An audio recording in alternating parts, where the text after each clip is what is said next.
Kepergian Dali Wasing sang suami, menjadi pukulan terberat bagi artis Jennifer Chopin. Ya, satu hari sebelum ia merayakan ulang tahunnya, Jennifer Chopin harus kehilangan sang suami untuk selama-lamanya. Adapun Dali Wasing meninggal setelah mengalami kecelakaan motor tunggal saat berkendara di Jalan Sunset Road, Seminyak Kuta, Bali, Kamis, 18 Juli 2024. Akibat kejadian kecelakaan itu, Dali Wasing mengalami luka parah di tubuhnya. Ia sempat dilarikan ke Rumah Sakit Bali International Medical Center Kuta, Badung, Bali, namun nyawanya tak tertolong.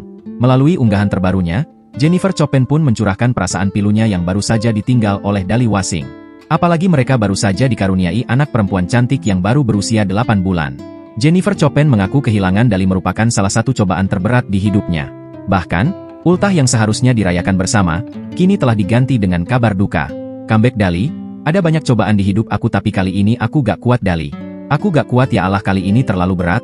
Besok aku ulang tahun sayang harusnya kita rayain bersama tapi kok kamu malah pergi. Ucap pilu Jennifer Chopin, Jumat, 19 Juli 2024. Jennifer pun meminta agar publik ikut mendoakan sang suami.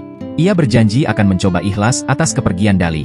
Papa Dali orang baik dan aku percaya orang baik akan dipanggil duluan sama Allah makanya Papa Dali pergi. Insya Allah aku ikhlas sayang, kamu istirahat yang tenang, tidur yang nyaman aku lagi dikelilingi sahabat-sahabat aku dan kamu. Insya Allah mereka bantu nguatin aku ya. Jadi kamu jangan sedih dan jangan khawatir ya sayang aku selalu mendoakan kamu. I wish you could see how much people loves you. Banyak banget yang sayang kamu, and you deserve it, tandasnya. Sementara itu, Polda Bali angkat bicara terkait kecelakaan yang menewaskan Dali Wasing, suami dari artis Jennifer Chopin.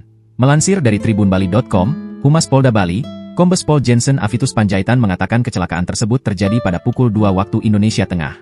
Dali Wasing meninggal dunia setelah mengalami sejumlah luka berat di tubuhnya. Dali mengendarai sepeda motor Kawasaki DK5555 KSW di Jalan Sunset Road, Seminyak, bergerak dari arah utara ke selatan. Pria blasteran Thailand dan Belanda itu menabrak pembatas jalan karena kehilangan kendali. Dengan kecepatannya dan setibanya di lokasi kejadian tidak dapat menguasai kendaraannya oleng ke kanan menabrak pembatas jalan, jelas Jensen Avitus dalam keterangan. Dari informasi yang didapat Jensen, jenazah Dali telah dijemput pihak keluarga tetapi belum diketahui dimakamkan di mana. Download Tribun X sekarang. Menghadirkan lokal menjadi Indonesia.